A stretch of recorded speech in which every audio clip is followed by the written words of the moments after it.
mas essa mensagem especificamente eu queria dividir com ele mais do que as outras de uma forma geral.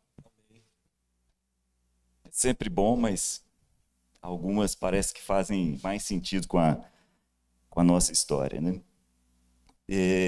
Nos últimos meses, no pequeno grupo que a gente faz parte, a gente tem conversado sobre a primeira carta de João. Tem sido uma grata surpresa conversar a respeito dela.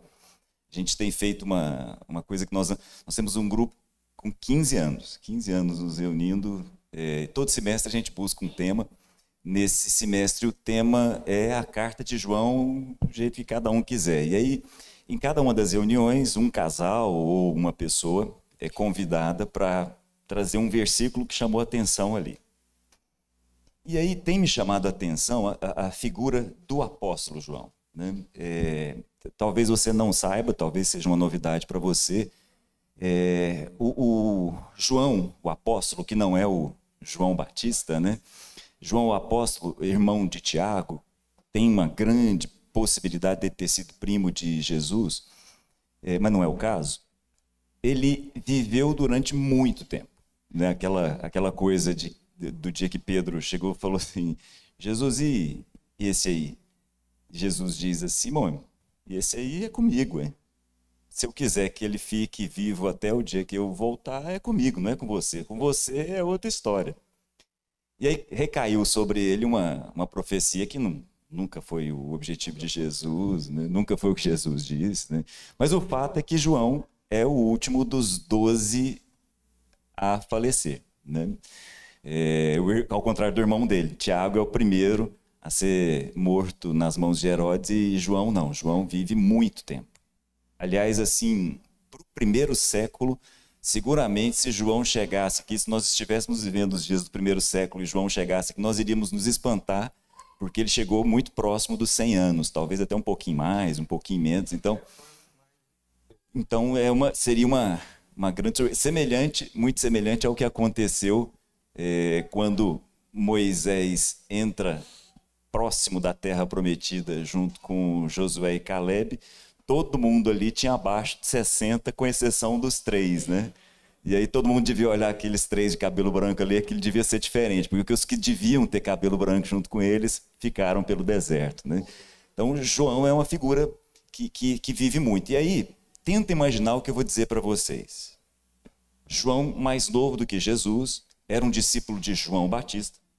É João que ouve João Batista dizer assim, ó: tá vendo aquele ser humano andando? Aquilo não é um ser humano andando, aquele é o Cordeiro de Deus que tira o pecado do mundo andando entre nós. João ouve isso de João Batista e começa a andar mais próximo de Jesus e passa a ser um dos 12. Na verdade, passa a ser um dos 12, passa a ser um dos 3 mais próximos, né? Mas entenda o seguinte, tenta imaginar o que eu vou dizer. No final do primeiro século, todas aquelas pessoas, ou praticamente todas aquelas pessoas que na expressão dele mesmo tinham apalpado Jesus, já não estavam mais ali. João era daqueles únicos. Então, João já tinha vivido mais ou menos uns 70 anos depois que Jesus havia subido ao céu. Imagina isso, tenta imaginar. Eu sei que não é fácil, mas tenta imaginar. Jerusalém já tinha passado por um monte de coisa, o templo já tinha sido destruído, como o próprio Jesus já tinha avisado. A igreja já tinha vivido aquela primeira expressão inicial do derramar do Espírito, mas já também vivia uma série de outras situações. João está em Éfeso sendo levado, segundo a história, sendo levado pelas pessoas, porque ele já não conseguia andar mais, então ele ia nas reuniões já velhinho sendo carregado. Na igreja de Éfeso, onde ele tem até uma certa dificuldade em ser ouvido. E aí, nesse momento, ele deixa para a gente os 3 últimos escritos do Novo Testamento. Ele deixa o Apocalipse, deixa o Evangelho de João e deixa as 3 cartas, primeira, segunda, terceira carta de João. Então, eu não quero dizer que, em hipótese alguma, que João é mais profundo do que os outros. Seria uma bobagem falar um negócio desse. Mas João tem uma camada diferente, um layer diferente de olhar para as mesmas coisas, né? E é de João que surgem 3 expressões. Deus é. Isso é interessante. Paulo não usa isso, Pedro não usa isso, Tiago não usa isso, Lucas não usa isso. João, em profundo auge de maturidade, diz que Deus é. Isso não é uma coisa simples. Como vocês já sabem, eu não preciso nem pegar os textos, porque os textos são extremamente conhecidos. Então, João, no seu evangelho, diz: Deus é espírito. E importa que os seus adoradores o adorem em espírito e em verdade. Eu vou ficar só com a primeira parte: Deus é espírito. É João que diz para a gente também que Deus é luz. É João que diz para a gente também que Deus é amor. João não está dizendo que Deus é amoroso. João não está dizendo que Deus é iluminado. São coisas diferentes. João está dizendo que Deus é espírito, é luz e é amor. Quando a gente pensa em espírito, é bom a gente chamar a atenção disso, né? Quando a gente fala em espírito, a palavra espírito, tanto no grego quanto no hebraico, tem a ver com vento, tem a ver com hálito, tem a ver com sopro, tem a ver com ar. Espírito não é alma. O Novo e o Antigo Testamento têm expressões diferentes para a alma. A alma tem a ver com psique, a alma tem a ver com uma consciência que pensa. O espírito está em outro lugar. E o Novo Testamento nos ensina que é o Espírito de Deus que discerne os pensamentos de Deus. A mesma coisa em relação ao homem. É o Espírito do homem que discerne os pensamentos do homem. Vê se você consegue captar isso. É como se nós tivéssemos duas mentes. Então tem essa mente que está aqui, eu estou falando, vocês estão acompanhando o meu raciocínio, estão pensando junto comigo. Mas tem um espírito que discerne o que nós estamos pensando. O espírito do homem discerne os pensamentos do homem. E é em espírito que nós deveríamos andar, é em espírito que nós deveríamos adorar, é em espírito que nós deveríamos orar. Muito bem. Mas voltando, Deus é luz. Essa é uma expressão que me chama muita atenção, como quem trabalhou com física há muito tempo. Acho que vale a pena comentar que nós não enxergamos a luz. É importante entender isso. A luz é o que nos permite enxergar.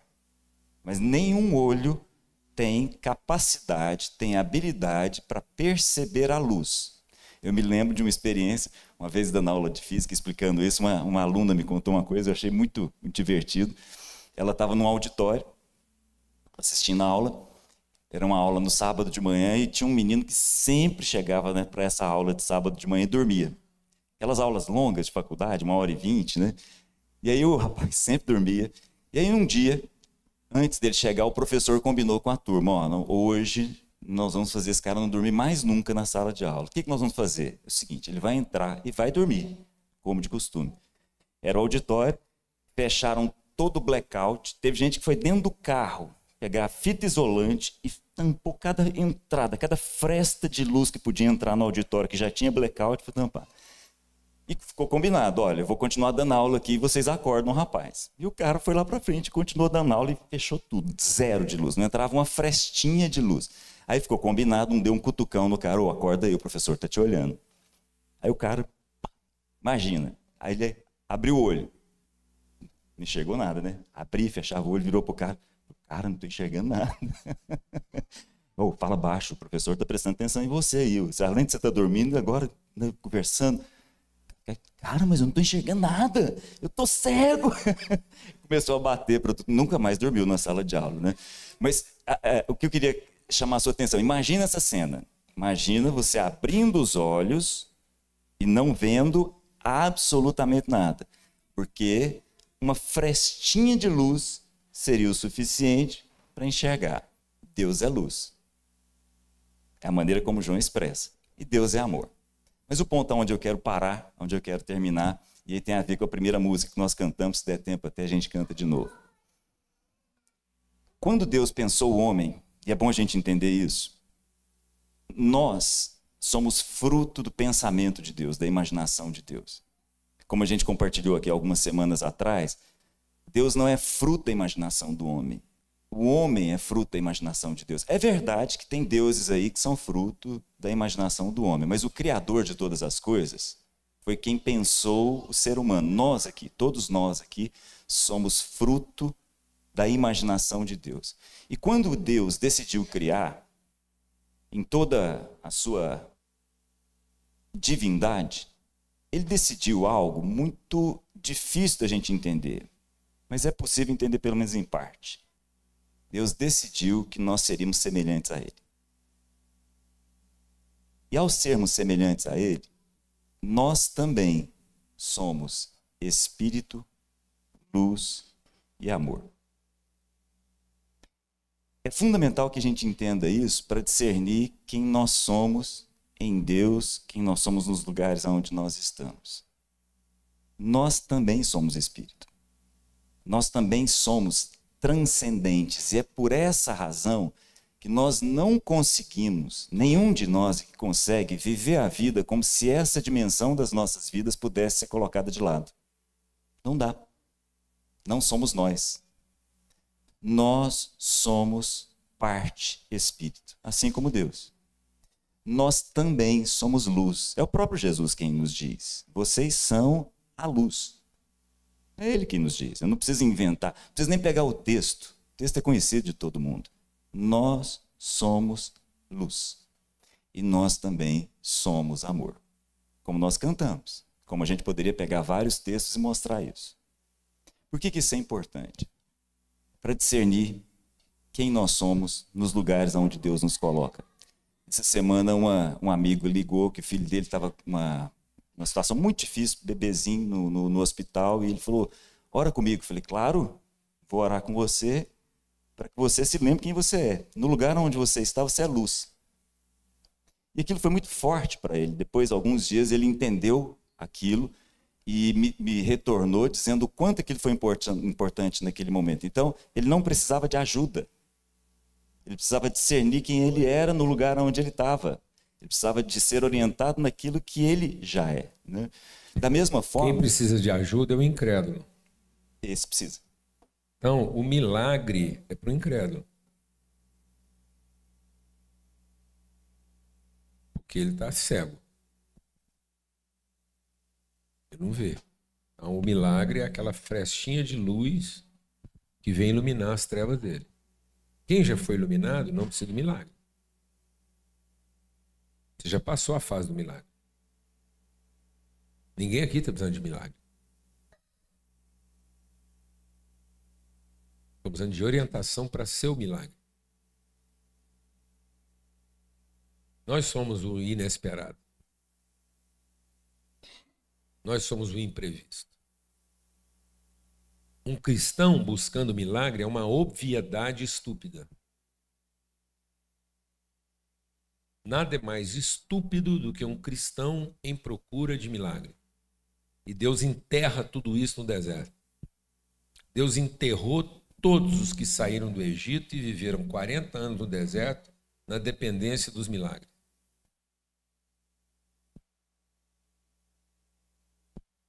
Amém? Porque, ora, você já passou o milagre. Eu já passei.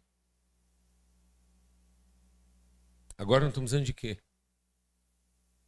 Orientação, né? Qual a melhor coisa que pode acontecer na sua vida? Não, é você dormir à noite e amanhecer em casa.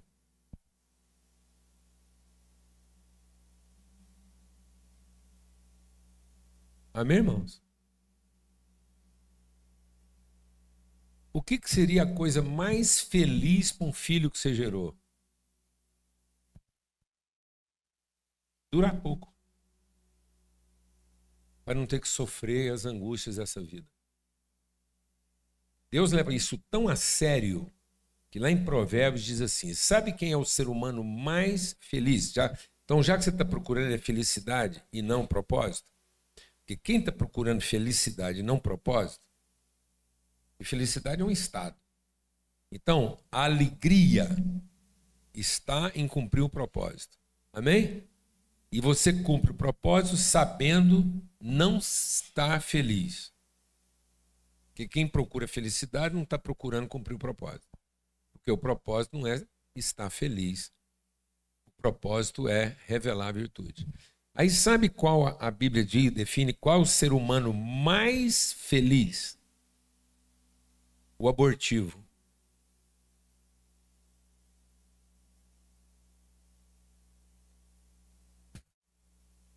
Ele nem nasceu. Ele se tornou uma pessoa e voltou para casa embrulhado. Não passou nenhuma contaminação dessa vida, nada.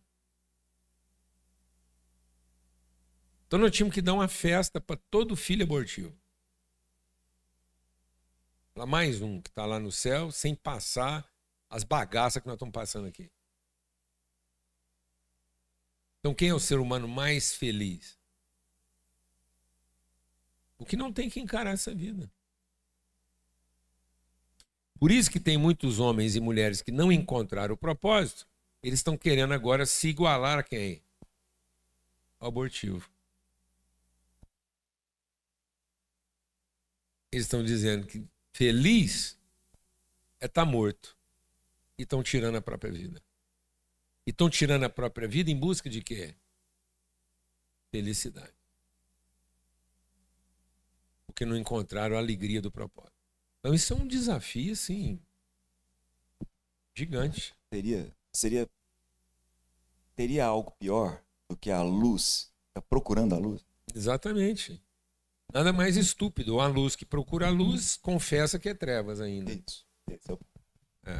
E aí me chama a atenção, para concluir aqui, né? Me chama a atenção como que quando João se refere a Jesus, ele diz assim: nele estava a vida.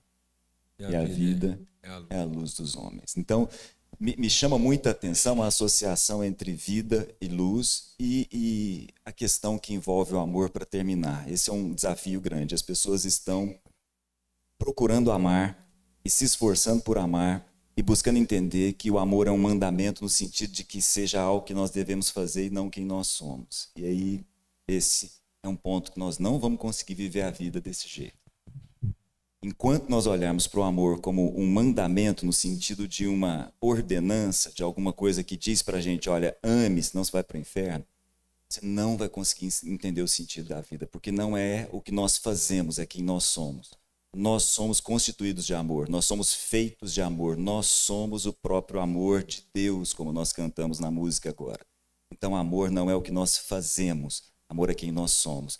Quando nós não amamos, nós deixamos de ser as pessoas que nós somos. E ao deixar de ser as pessoas que nós somos, nós nos sentimos perdidos em relação à vida. E quando nós nos perdemos, todas as pessoas ao nosso redor também se perdem, porque a luz que há em nós se apaga. E aí ninguém ao nosso redor consegue encontrar sentido. Eu vou repetir. Nós somos amor. Nós somos luz. Nós somos espírito. E se nós não tivermos essa convicção, as pessoas que estão ao nosso redor se perdem. Exatamente. Por completo. Se confundem. Essa semana eu estava num encontro de pastores e líderes do mundo todo lá, e Deus colocou algo muito forte no meu coração.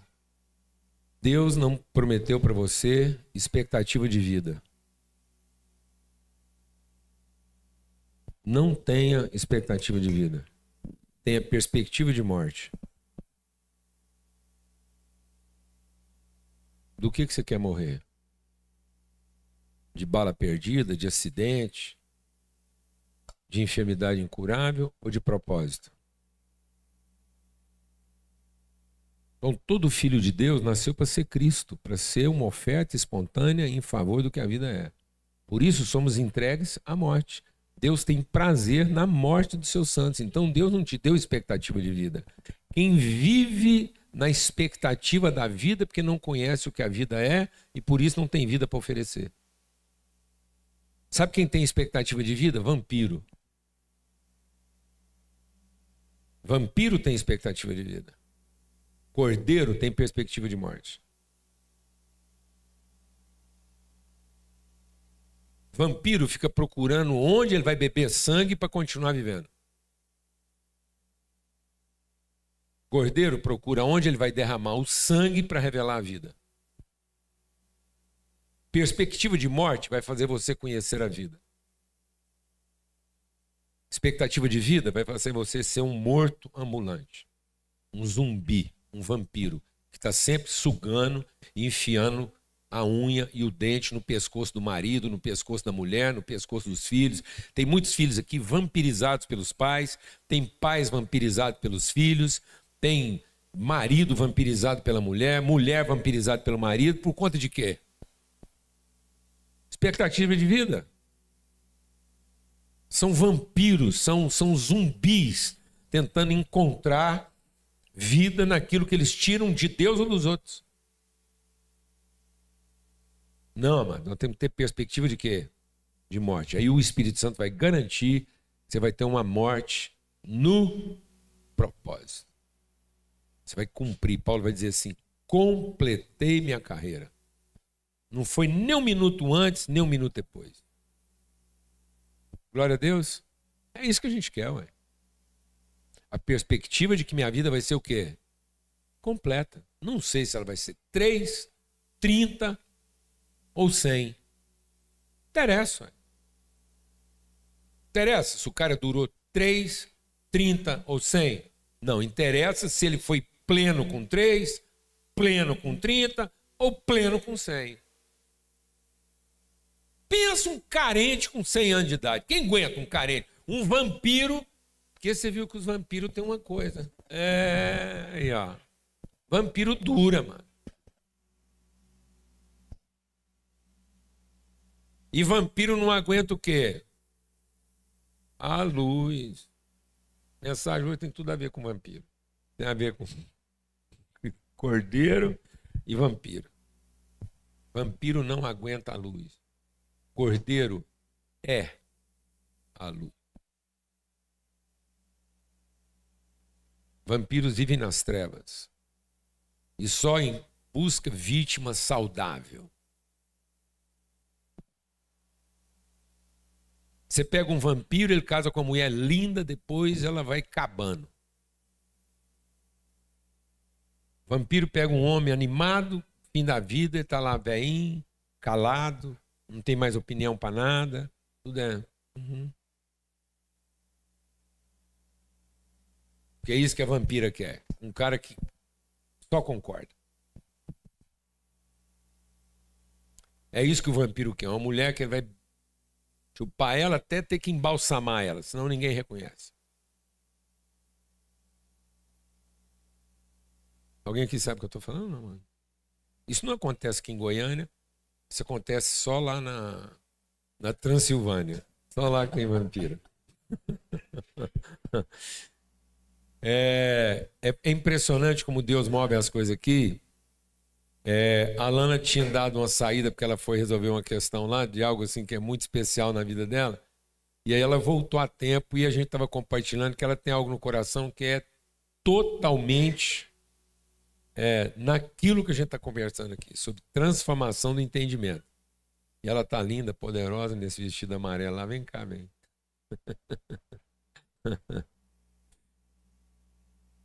Graças a Deus. Arruma uma cadeira aqui para ela sentar aqui com a gente. Que esse banquinho aí. Isso, põe ela no meio aqui. Certeza? Hã? Prefere? Pronto. Oi, Jorge. Tá boa te ver. Família, é isso mesmo. O Evangelho do Senhor Jesus não é para nos dizer que vai ficar fácil. Vai ficar melhor. E a gente conversando essa semana e hoje de manhã, voltando ontem de Brasília de madrugada, eu falei, bem, eu tenho sido tão inquietada, tão abalada pelo Espírito Santo, de me lembrar a respeito de transformação de entendimento. Porque a gente vai na nossa trajetória, já são 40 anos. Eu leio a Bíblia diariamente. E aí a gente lembrou de algumas coisas na nossa vida. E ele lembrou de um fato tão interessante, que nossos filhos são maravilhosos. Como os nossos filhos nos lembram aquilo que a gente fala para eles que é verdade, né? Numa das viagens que Paulo Júnior fazia, até a gente tentou lembrar se era com a Lídia ou se era com a Isabel, mas era uma das nossas filhas que ouviam o Evangelho através da nossa palavra, e a gente ensinava a Bíblia para eles, e a gente até dizia assim, olha, às vezes o papai está dizendo isso para você, a mamãe está dizendo, mas a gente está no mesmo pegada que vocês. A gente precisa encarnar essa palavra, a gente precisa ser transformado pelas palavras. A mamãe sabe que falar alto não agrada o Espírito Santo, mas a mamãe ainda fala alto. O papai sabe muita coisa que às vezes ele não dá conta de fazer. Mas isso não muda a verdade. E o Paulo Júnior parou ali. Paulo Júnior tem esse perfil, né? Ele vai viajando, ele vai entrando no lugar onde ele está. Ele viu uma barraca de pescadores e falou, vou parar aqui. Quem sabe eu como um peixe frito ou eu como um peixe para acabar de chegar. Enfim, você achou um peixe muito bonito lá para comprar, né, amor? E o Paulo Júnior não resistiu e comprou aquele peixe maravilhoso e voltou para o carro. Na verdade, bem, para quem é pescador aqui, eu não achei um peixe. Eu achei uma piapara gigante, de quase 2 quilos. Isso é uma raridade. Achar uma piapara hoje em dia, assim, grande, gigante, assim, mais 2 quilos, é uma raridade. Então não era um peixe, era o peixe naquele momento. E ele te seduziu e você comprou ele. Eu vi só que você estava tanto. Isso. A ideia era o seguinte: só que ele estava tanto na carne que o cara deu um preço para ele. E aí a águia floresceu nele. Você sabe o que é águia? A águia é assim. Pega. E ele chega contando para a filha. Antes fosse desconto, né, Jorge? Porque às vezes um descontezinho para o mineiro até aquece. Mas é águia, vale 100, quer pagar 50. E o Paulo Júnior entra no carro e mostra a piapara e fala, você acredita que o papai conseguiu comprar? O pescador pediu tanto e o papai pagou tanto? Conta aí, bem. Você é melhor contador de caso que eu, conta aí. Eu estou tentando contar do jeito dele, mas ele é melhor do que eu. Eu sou humilde. Eu entrei no carro com a piapara achando que tinha feito o negócio. Eu entrei e falei assim, olha aí, gente, vamos levar esse peixe para casa, vamos assar, chamar uns amigos. E é o seguinte, era R$70, eu consegui comprar por 50. Aí veio uma voz de anjo no fundo do carro assim, você não tem vergonha não, pai? Com essas palavras, você não tem vergonha não? Quanto que R$20 vai fazer de diferença para o senhor? E quanto esses R$20 vai fazer de diferença para quem te vendeu o peixe? Vergonha. Rapaz. Não, e não foi só isso. Eu não saio desse lugar. Isso é um absurdo. Só tem que retratar. Vai lá e resolve essa parada. Retratar aqui esse pescador. O que eu quero? Por que dentro de tantos testemunhos que nós podíamos dar nessa manhã, eu lembrei desse? Porque o que Deus está queimando no meu coração a respeito dessa transformação de entendimento é exatamente isso. É uma trajetória dia após dia. Ninguém amanhece, ninguém dorme e amanhece com a superação de uma coisa que a sua carne está ali, tendenciosa, dominante. Não, irmão, isso não acontece. Não é por osmose. Olha, nós estamos contando uma coisa, é Paulo Júnior. Um homem que eu tenho que dar esse testemunho. Não tem um dia que eu não vejo o meu marido perguntando para Deus onde, como e o que o Senhor quer que eu faça. Íntimo do Espírito Santo. Eu sei o esforço que ele tem, mas ainda faz umas bobagens dessa de vez em quando. R$20. Procura o texto que eu li para você hoje no café da manhã. É Atos 9, né? Tá aí no meu celular, até que eu perguntei para você, a passagem lá que Paulo... Tá aí marcado. Tá. Então, e eu falei, bem... Ontem eu conversando com ele, voltando de Brasília, eu falei, bem... Como é real essa palavra do apóstolo Paulo, o bem que eu quero fazer... É tão desafiador fazer, é tão desafiador que a palavra de Deus fala assim, não se canse de fazer o bem. Porque é um esforço tão grande, não é a Adília está lá na frente de quantas pessoas. Isso custa tanto, até fisicamente para a gente.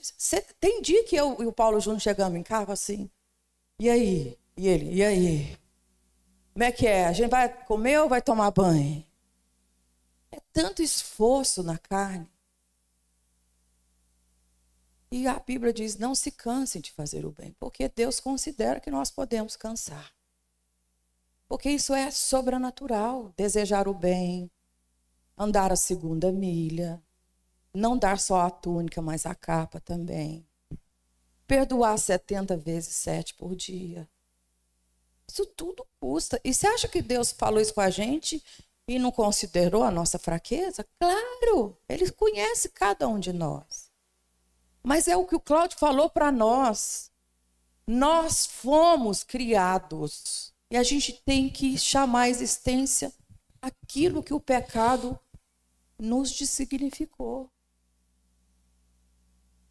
E se Deus fala que nós podemos ter um modo de vida assim, é porque Ele sabe que Ele fez a gente assim. Eu acho tão lindo quando eu vou lá em Eclesiastes e encontro aquele versículo com pouquinhas palavras dizendo assim, o Senhor deixou o desejo da eternidade dentro do coração do homem. Essa fome que a gente tem de conhecer o eterno, de querer parecer com Jesus, com Paulo, com Cláudio. Como eu quero parecer com Cláudio, muitas coisas que está longe ainda de parecer. Principalmente pegar uma moto na quinta-feira, subir em cima dela e ir para Pirinópolis. Ainda levar a loira dele na cadeira. Nossa! Ela tá falando isso mesmo. Ela pilotando a moto e levando o loirinho aqui na garupa. Porque ela não é na garupa, não. Ela seria... Ele pode querer uma para ele compra uma para ele, me dá uma. Estou querendo. Mas, enfim, em nome de Jesus. Se alguém tiver uma moto sem uso aí, você não está sabendo o propósito dela, pode doar para a Lana, que ela agora está no shape. Ela está no shape aí de voltar a ser motociclista.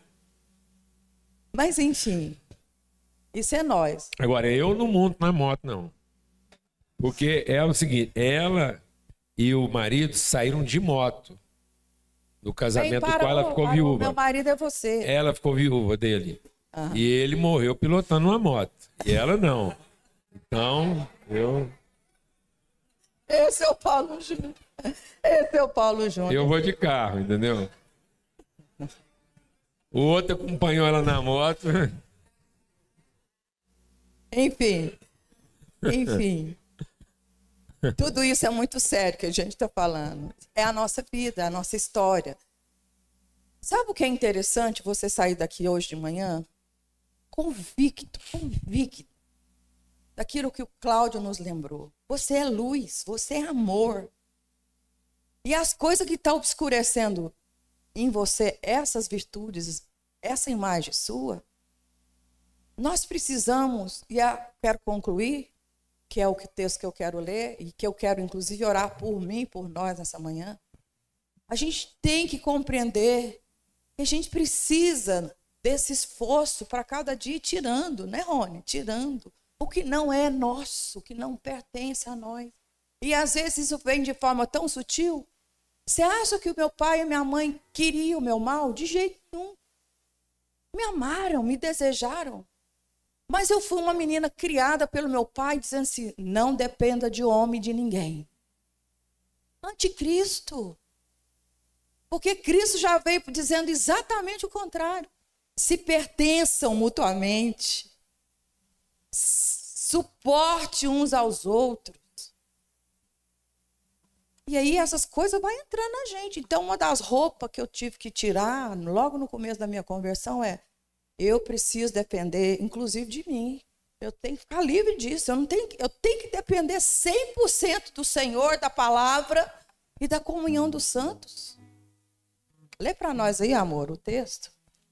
Enquanto isso, Saulo ainda respirava ameaças de morte contra os discípulos do Senhor.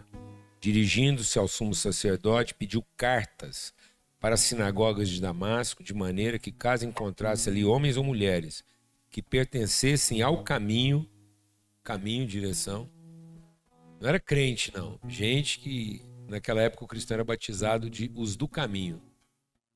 Hoje também. Se ele encontrasse alguém pertencente ao caminho, pudesse levá-los presos para Jerusalém. Em sua viagem, quando se aproximava de Damasco, de repente, brilhou ao seu redor uma luz vinda do céu. Ele caiu por terra e ouviu uma voz que lhe dizia: Saulo, Saulo, por que é que você me persegue? Saulo perguntou: quem és tu, Senhor? E ele respondeu: eu sou Jesus, a quem você persegue. Levante-se, entre na cidade e alguém dirá o que você deve fazer. Alguém vai orientar você. Você está desorientado. E aí, os homens que viajavam com Saulo pararam emudecidos, ouviam a voz, mas não viam ninguém. Saulo levantou-se do chão, abrindo os olhos, não via nada. Abriu os olhos, não via nada. E os homens o levaram pela mão até Damasco. Por 3 dias ele esteve cego, não comeu nem bebeu. Ali havia um homem chamado Ananias. O Senhor chamou na visão e disse: Ananias. E o Ananias diz: eis-me aqui, Senhor. E ele respondeu: vá à casa de Judas, na rua chamada Direita. Pergunte por um homem de Tarso chamado Saulo. Ele está orando. Numa visão viu um homem chamado Ananias chegar e impor-lhe as mãos para que ele volte a ver. Lê esse texto essa semana. Estou te pedindo. Lê. E deixa essas palavras assim, rumina sobre essas palavras. Aqui está a narrativa de um homem sinceramente devoto a Deus. Tudo que Paulo fez antes e depois de Cristo, ele só tinha um intuito: conhecer a Deus, ouvir a Deus, servir a Deus. E dentro desse contexto aqui tem 2 palavras, duas expressões muito bonitas. Ele estava no caminho. Nós estamos no caminho. Às vezes, sinceramente enganados e fazendo coisas sinceramente enganadas. Mas porque nós somos, sempre o Senhor vai vir até nós. E veio sobre a vida de Paulo naquele dia, nesse contexto. E veio e fez com que Paulo ficasse cego por 3 dias. Mas ele estava no caminho. E o texto é claro que para Paulo, para aqueles dias na vida de Paulo, e é isso que eu queria compartilhar nessa. Que a gente não guarde, não esqueça e guarde no nosso coração esse segredo espiritual. Deus fala conosco. Foi Deus que falou com Paulo. A condição que Paulo enfrentou naquele momento, foi Deus que provocou. Sabe para quê? O encontro. O encontro daquele que diz, que pegou pela mão do Paulo. Vem cá, Colandinho. Deus quer que você aprenda a viver assim. Tô cego? Sente a mão daquele que Deus vai colocar perto de você. E se deixe levar. Paulo não resistiu e ele foi conduzido, porque estava cego, até aquele lugar. Até aquele lugar para encontrar quem? Quem visitou ele naquela casa? Um outro homem de Deus. Irmãos, evangelho produz em nós esses relacionamentos. De aceitar a mão do outro, de aceitar a condução do outro e de ouvir aquilo que o outro tem para dizer para nós. O que ele ouviu? O que Paulo ouviu? Repete bem o versículo. Por que me persegue? Paulo, por que me persegue? E qual foi o resultado desses 2 encontros? Paulo voltou a enxergar na dimensão espiritual que ele precisava. De perseguidor, ele se tornou o defensor da igreja. E é isso que Deus quer fazer. Sabe quem é a igreja? Eu, Cláudio, Paulo Júnior, você. Nós somos a igreja. Não é esse prédio aqui. Nós. E Deus tem feito coisas ricas nessa congregação aqui. Como é muito trabalhoso, é desafiador emocionalmente, é muito serviço. Eu não escondo isso para vocês. Mas é muito prazeroso quando a gente vai vendo o mover do Espírito Santo na vida das pessoas e elas vão sendo transformadas. Vamos orar? Bem, antes de você orar, eu tenho que compartilhar algo aqui, porque a gente, inclusive, tem tempo para isso. Sobre... Não é só o que está sendo compartilhado. É o esforço de compartilhar o que nós estamos compartilhando nessa direção. Porque esse esforço aqui, que está aqui, a gente junto, compartilhando, tudo que acontece dessa forma, isso não é uma... Isso é um direcionamento. Isso não é uma entrega acadêmica de conteúdo. Não é ensinar na forma acadêmica. É formar no meio pedagógico. É uma pedagogia de formação da pessoa. É para que você, ao receber tudo isso, você aplique isso na sua vida para formar você na relação com Cristo. E isso é uma luta. É uma luta. É aquilo que eu compartilhei com o Antônio. É ver queimado tudo aquilo que a gente foi colocando como acessório na nossa vida, na intenção sincera de fazer a coisa certa. É Saulo. É Saulo. E aí o que é a grande ilusão das pessoas? É que no fundo, elas estão indo atrás de Jesus. O que Saulo, o que era o projeto de vida dele? Ele estava no caminho fazendo a coisa no sentido oposto, porque ele era um perseguidor de Jesus. Então ele vivia atrás de quem? Vivia atrás dos irmãos. Na sinceridade, definiu o que é certo e o que é errado. Fazer o limpa. E às vezes é isso. Você está achando que o evangelho é para você fazer o quê? O limpa. Que Deus vai te dar uma sensibilidade de depois do evangelho, agora você não entra em latada mais. Não, mas o evangelho é para você entrar nas piores latadas da sua vida com segurança. De que você é a luz. E isso é tenso. Trazer isso para cá, porque é o seguinte... Ninguém ligou para o Cláudio para saber o que ele ia compartilhar, o exemplo que ele ia usar. A Lana teve que sair para resolver um negócio, voltou, não ouviu o testemunho dele lá do menino da escola, que fecharam a sala toda, porque ele dormia.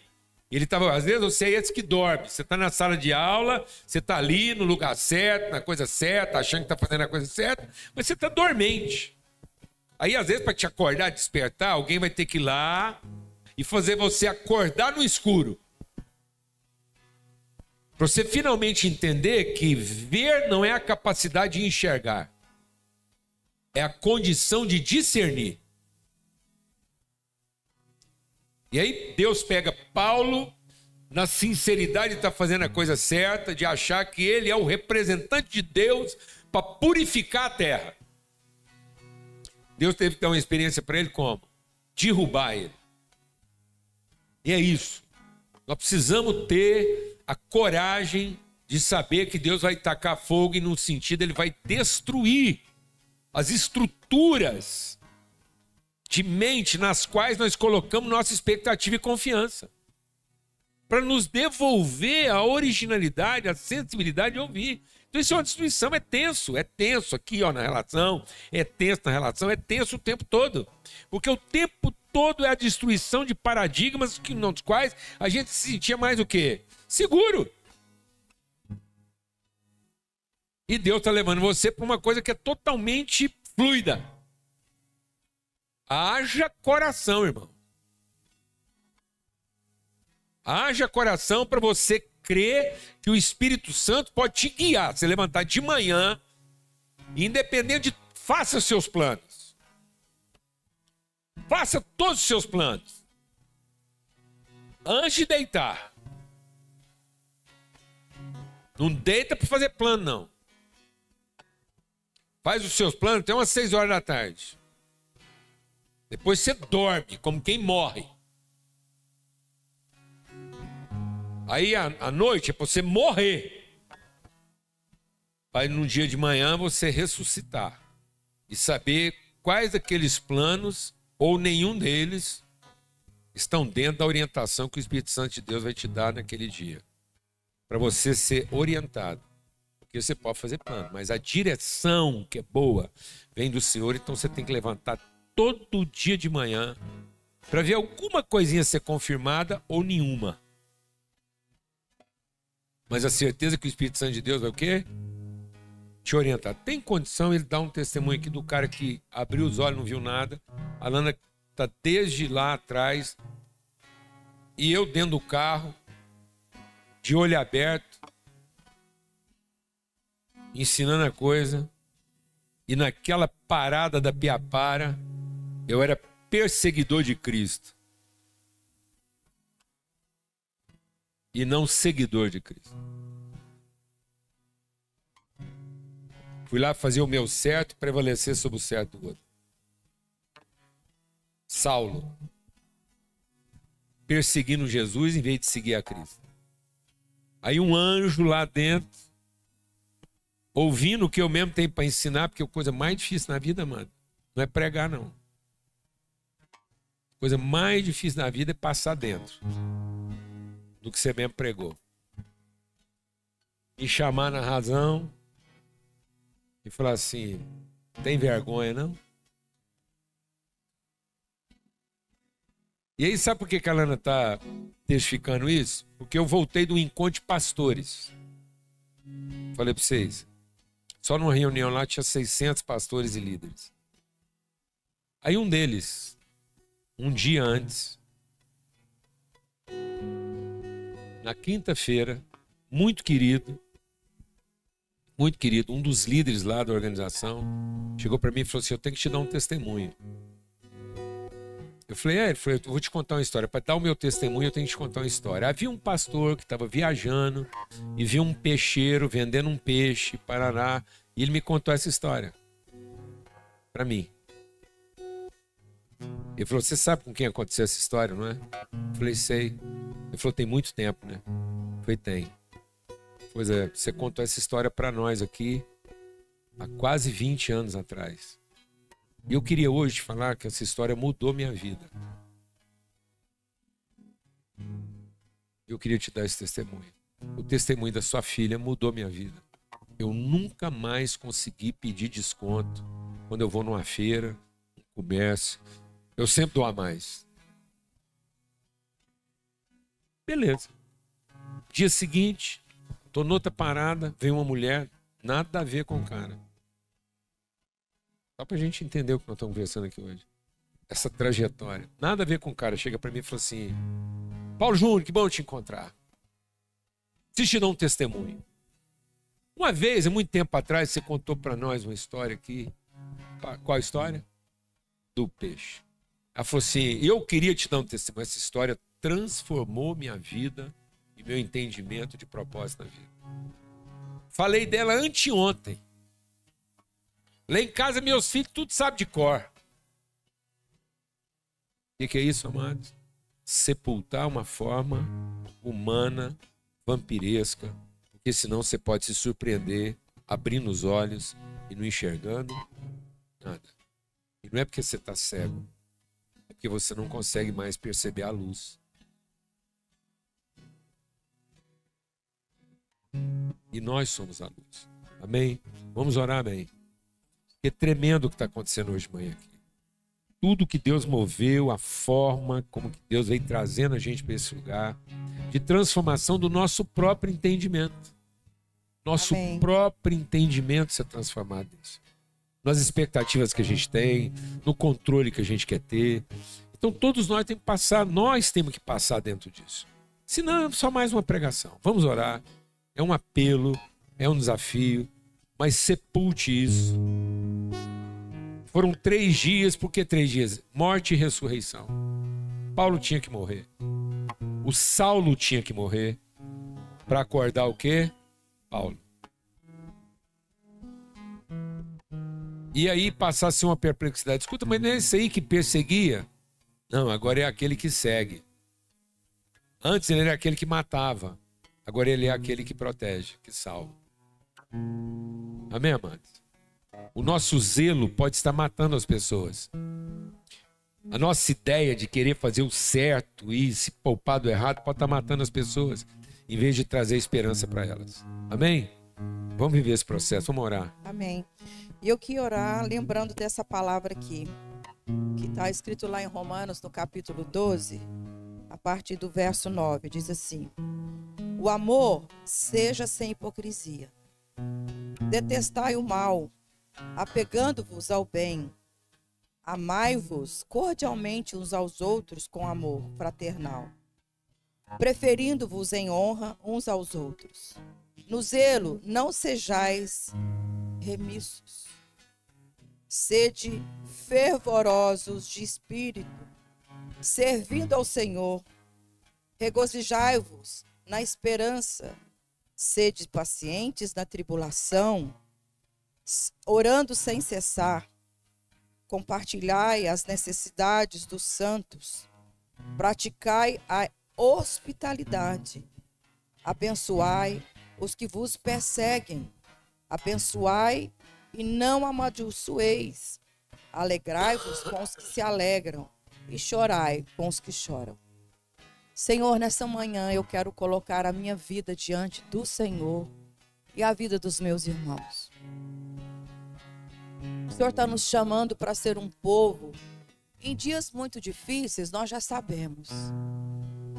Mas o Senhor insiste em nos convidar para vivermos esse amor que serve, que honra, que prefere sempre, que não amaldiçoa,